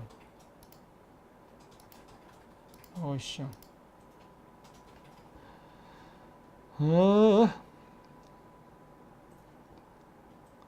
그 다음에 이동호님, 안 실장 노트북 때 해킹으로 박살남.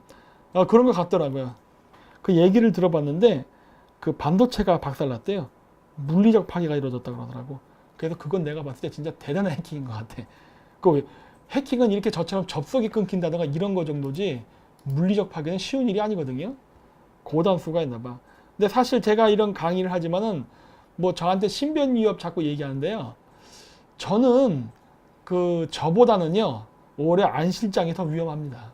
왜? 저는 어떻게 보면 전 세계적인 걸 이야기해요. 그래서 일반적인 거, 그러면 전 세계적인 거 얘기하면서도 보세요. 저는 미국을 까지 않잖아요. 미국의 그러한 그 국제 외교 전략 속에서 각종 벌어지는 공작 이런 것들 얘기한 거예요. 근데 어떻게 보면 그 좌파들이 좋아할 만한 내용이에요. 좌파들이 좋아할 만한 내용이지만 저는 그 좌파들이 좋아할 만한 내용을 갖다가 우파화 해버립니다. 우파화. 대표적인 게 그거 제가 예전에도 많이 보라고 권장했던 미국은 동아시아를 어떻게 지배했나라는 그 책이 있었어요. 그 책은 문정인이가 감수한 책이에요. 좌파 책이지. 그 맨날 미군 철사라고 주장하는. 근데 그 책을 좌파 애들이 출판했을 때 원래 목적은 뭐였냐면요.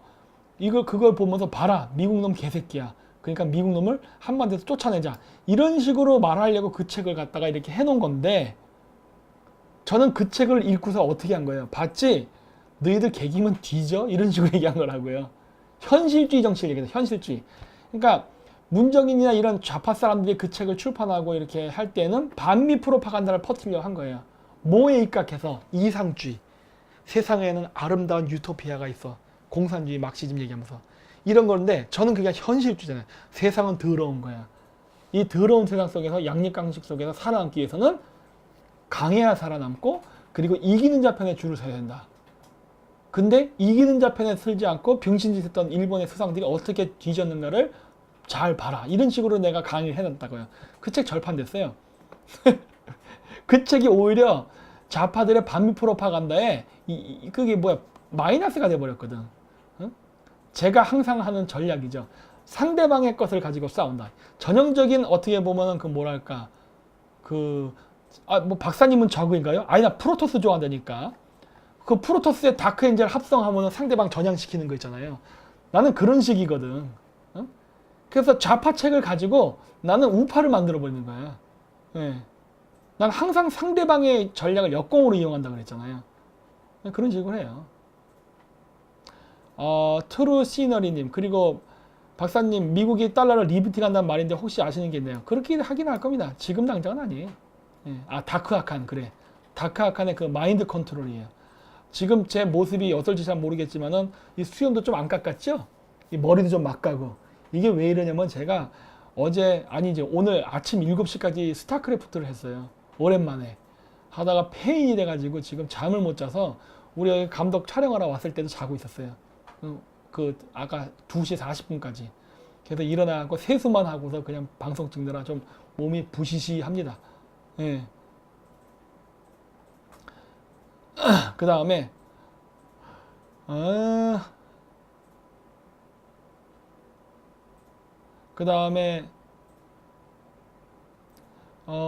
스타크래프트 얘기하니까 그거 안 돼. 우리 스타크래프트 한번 대회 하려고 하는데 지금 스타크래프트 대회. 네? 제가 스타크래프트를 잘을 못해. 여러분들 스타크래프트 젊은 애들은 알까? 이게 3, 40대는 알 거예요. 요즘은 이제 많이 안 하니까. 근데 우리 스타크래프트 대회 하려고 그래요. 고수 빼고. 우리는 고수 초청 안 해. 재미가 없어 고수가. 아마추어끼리 해야지. 싸움은요. 이렇게 싸우는 것보다 이렇게 싸우는 게 맛입니다. 개싸움. 너무 잘하면은 재미가 없어 그것도. 아마추어끼리 또 싸우면서 치열하게 해야지. 나도 여기 참가해갖고 나도 스타 하려고 하는데 나도 1승은 거둬야 될 거 아니야. 프로게이머한테 붙잡고 개작살라면 되겠어? 그래서 참가 자격은 프로게이머와 중프로게이머는 참가 자격이 없습니다. 스타크래프트 초보만 환영합니다. 20대도 대환영. 왜? 스타가 뭐예요? 하는 분들 있잖아요. 그런 분들 대환영이에요. 왜? 내가 죽여버리게. 저도 한 몇 승 좀 거두고 싶어서. 그래서 스타크래프트 그 대회를 하려고 그래요. 제가 오늘이나 내일 중에 PC방도 한번 섭외해보고 할 거예요. 그래갖고 제가 오시는 분들 제가 탕수육은 제가 쏠게요. 다른 분이 또 짜장면도 쏘겠다는 협찬이 들어왔으니까 한번 우리 그렇게 해서 스타크래프트 대회를 하면서 한번 한 점심서부터 해서 저녁까지 한번 날밤 까고 한번 해보자고요. 그리고 원래 PC방에서는 짜장면이 제맛이거든. 약간 식은 짜장면. 원래 짜장면을 저는 원래 중국집 가서 먹는 걸 좋아하지만 PC방에서 이 늘러붙은 왜 짜장면을 갖고 왔는데 키보드 앞에 놓고 맨날 전쟁 키보드 조작하느라 짜장면 불어 터진 다음에 나중에 막 그거 먹잖아요. 그 맛이 또 장난이 아니라니까. 그래서 그것 좀 하려 그래요. 그리고 중계되냐고요? 당연히 중계되지. 중계되죠. 그래서 중계되는 PC방을 지금 저희가 섭외하러 가는 거예요. 왜? 그 게릴라 방송 실시간 스트리밍을 스타크래프트 대회를 해버리려고. 그런 생각을 지금 하고 있어요. 그래서 날짜 같은 것도 나중에 공지할 거예요. 참가자도 모집할 거예요. 그래서 한데 처음에 토너먼트를 할까 생각했는데 그랬다가는 프로게이머가 붙을 것 같아서 안 해. 그냥 우리가 선착순 몇 명만 딱 뽑을 거예요. 그냥. 구경 오실 분들은 구경 오세요. 그 구경하는 것도 된다 그러대. 그 좌석 같은 거 다 마련돼 있고 그래가지고 그런데 할 거예요. 그리고 이긴 사람한테는 경품이 있습니다. 선물 있어요. 제 옆자리에 지금 있는데 제 동생이 옛날 때 또 블리자드사를 다녀갖고 그 미제 또 이 경품이 많아요. 보여 이거? 존나 크죠 이거. 이게 뭐지 이름이? 타우란 소의 신 보이죠? 좀 더 가까이 가볼까 이렇게 이거 또 많아요. 경품 존나 많아. 또 여기 있어. 또 이것도 있어. 뭐 이런 거. 그다음 여기 뒤에 보면 뭐 여기 엘프 뭐 이런 거 있죠? 이런 캐릭터들 존나 많아요.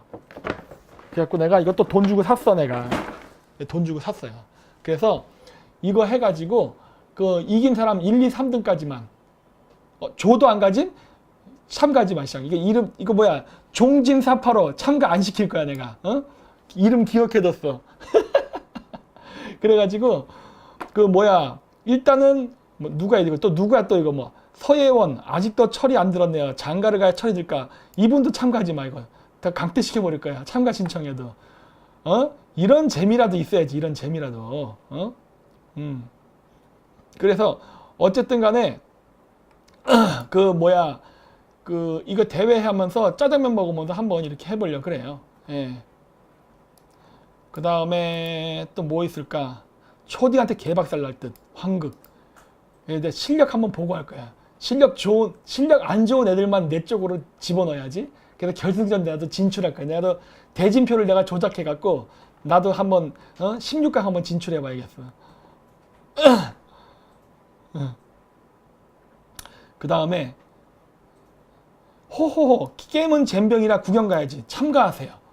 이런 분 꼭 참가해야 돼. 왜? 그래야 내가 다구리를 쳐서 이겨버리지. 못하는 분들은 꼭 참가하세요. 저는 잘하는 사람들 절대 안 해. 최 대표님 대진표도 공작 당연하죠. 이 세상에 평등하지 않다고 했잖아요. 내 마음이지 뭐. 승부 조작할 거예요. 나도 1승은 거둬야 된다니까. 1승은 거둬야 돼 나도. 나도 스타를 안 해봐가지고 컨트롤 자체가 안 돼요 지금. 그 다음에 아침마다 초딩 때처럼 몰리는 거 아니야? 요즘 초딩들이 이런 거 알려나? 모를 텐데. 그리고 알데바란 닉님 얍삽해요. 전 얍삽한 인간이에요. 뭐 밑에 이기적인 자가 이기는 자가 정의. 그래 이런 사람 올로님 이분이 게임의 규칙을 안 해. 이렇게 하는 거야 원래. 인생은 불공평한 거예요. 나폴레옹님 뇌물도 통하나요? 통합니다. 짬뽕 쏘세요 짬뽕. 빨무로 갑시다. 좋아. 나도 원래 빠른 무한 좋아해요. 난 이거 에너지 막 확보하고 하는 거 진짜 머리 아프거든. 나도 어저께 제가 빠른 무한으로 새벽 오늘 아침 7시까지 1대7로 싸웠거든. 빠른 무한 한 대신 전 컴퓨터 7명 상대로 싸우거든요. 하여튼 그랬어요. 그 다음에 펭귄 부동산 여자 50% DC 여자 대환영. 여자들이 스타크래프트 잘 못하대. 내 쪽으로 다 이렇게 집어넣어놔야지. 다 굴쳐버려야지 그냥. 응? 하여튼 그래서 요것도 한번 저희가 공지를 할게요. 그래서 지금 하려고 하는데 요즘 제가 9월 중순까지는 좀 바빠요. 몽골도 가야지 뭐 촬영도 해야지 뭐 일이 많아갖고 지금 너무 많아서 바빠서 못 하는데 9월 이제 중순 지나고 나서 우리 추석 끝나고 나서부터는 좀 한가할 것 같아. 그래서 그때는 이제 좀 스타크래프트 대회를 게릴라 방송으로 한번 해보려 합니다. 사실 이렇게 칙칙하게 조그만 방에서 이거 게릴라 방송하는 건 또 재미없어. 그래서 저는 제가 할 때는 대신에 그거 할게요. 이 게릴라 방송 틀어놓고 여러분 채팅 보면서 스타크래프트 게임 할게요. 질문에 답하면서 게임 할게요. 대신 저는. 응? 그게 저의 핸디캡이지. 대신에 졸라 못하는 애들만 내 밑으로 깔아놓고 살 거야.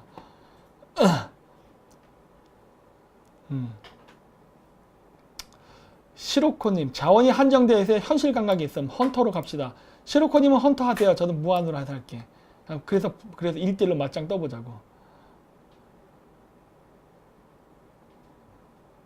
그 다음에 뭐 어쩌고 박사님 기 스타크래프트 젊은 애들 섭외 많이 하소서. 아, 그쵸. 해야죠. 어쨌든 졸라 못하는 사람 대환영, 잘하는 사람 환영하지 않아요. 손석희님 저 못합니다. 이거 사기성이 존나 짙어. 이런 거. 이미 내가 못하는 사람만 참가시킨다고 했을 때 남자 이름이잖아. 요런 이름은 이거 사귈 가능성이 있어요. 이거. 분명히 이거 잘하는데 지금 겸손한 척 하는 거야. 어? 괜히 내 쪽 대진표에 나왔다가 나만 개박살 날 가능성이 높아요.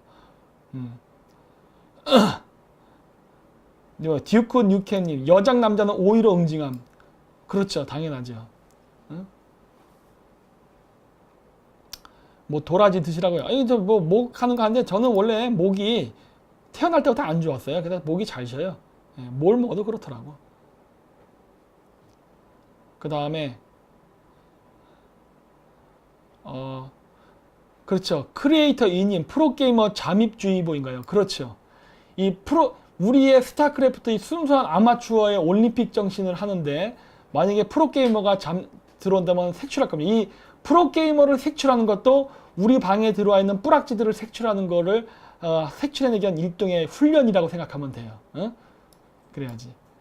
4대4대 1대1대1 각자 싸우는 거 존나 좋죠. 그것도. 말로는 그 프리포 각자 한다고 해놓고서 짜고서 셋이서 힘 먹고서 다구리 쳐도 되거든.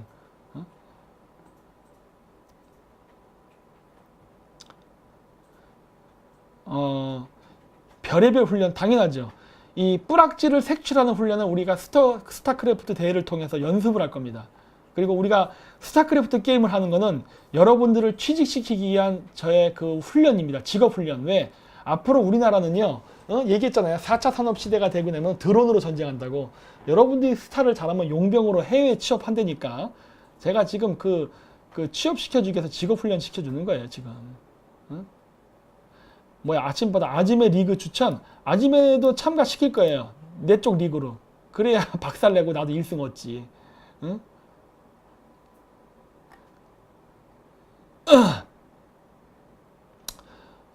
이영호가 2대1 이긴 적이 있던데.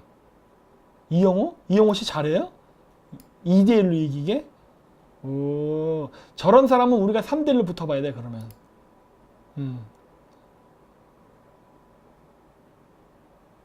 해킹 대회? 누구를 해킹해?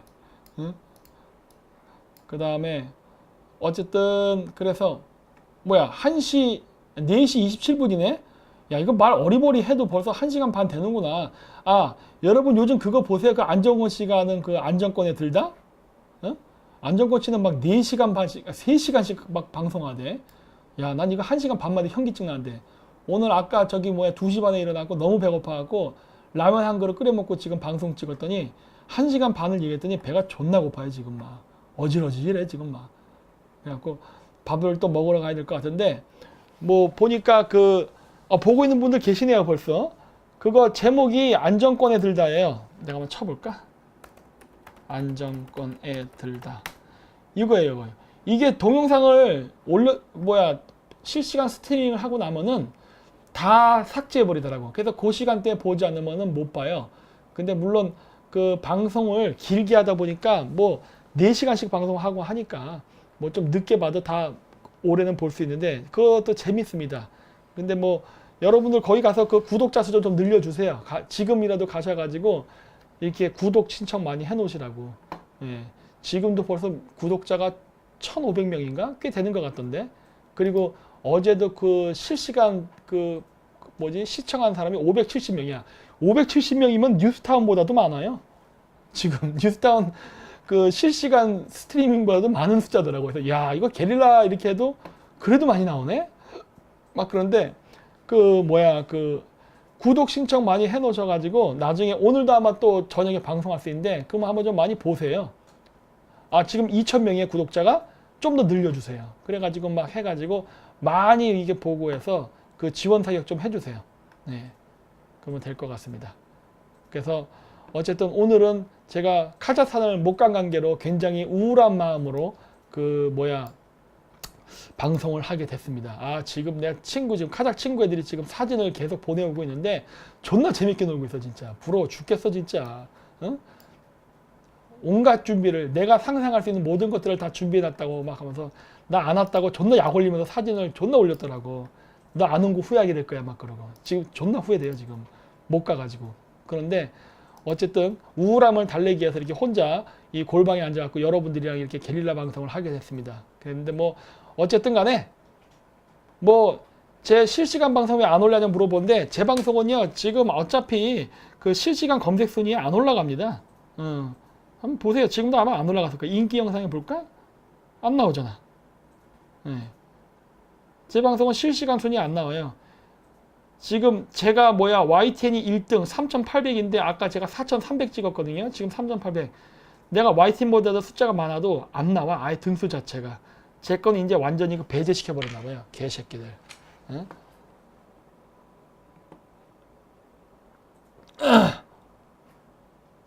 어쨌든 간에 뭐야 이건 또. 어? 뭐야. 뉴스타운에서 김 박사 욕한 거 들었다고? 그게 뭔 소리야? 누가 날 욕했어요? 나 욕 들으면 난 가만히 안 있는데. 응? 나는 조금 성격이 달라요. 나는 젠틀하지 못해. 그런 부분에서. 내 거 댓글 많이 보셨죠? 제 유튜브에. 나는 상대방이 욕을 하면요. 끝까지 욕해요. 새벽 내가 밤새고 한다고 하잖아. 누구든 개기는 놈한테는 나는 몰라. 이슬람 국가에서 보자도 난 지하드 선포해. 개겼어? 좋아. 끝까지 가보자고. 어쨌든 뭐 나한테 이제 그런 얘기 들리면은 이제 증거만 잡히면 이제 나도 가만히 아니지. 조져버리지. 그래서 뭐 어쨌든 뭐 저는 뭐 오늘은 방송은 여기까지만 할게요. 오늘 카자흐스탄 못 간 기념으로 안 되겠어요. 꽁 대신 닭이라고 여기 중국집 가서 양꼬치나 먹고 와야겠어요. 그래서 이제 오늘 방송은 이렇게 해서 마치도록 하고 어쨌든 스타크래프트 대회 할 거니까 잘 보세요. 모집 공고 우리 20명 정도 뽑을 거니까 숫자 차면은 바로 딱 잘라버릴 거예요. 그러니까 맞춰가지고 잘 보시고 계시다가 우리가 공지 날리면은 그때 잽싸게 신청하십시오. 어쨌든 탕수육은 제가 쏩니다. 네. 그래서 오늘은 이런 식으로 게릴라 방송을 짧게 마치도록 하겠습니다. 저도 지금 밥 먹으러 가겠어요. 배고파. 지금 제 앞에 카메라가 2개로 보이기 시작했어요. 1개인데. 네, 그럴게요. 네, 마칠게요. 안녕히 가십시오.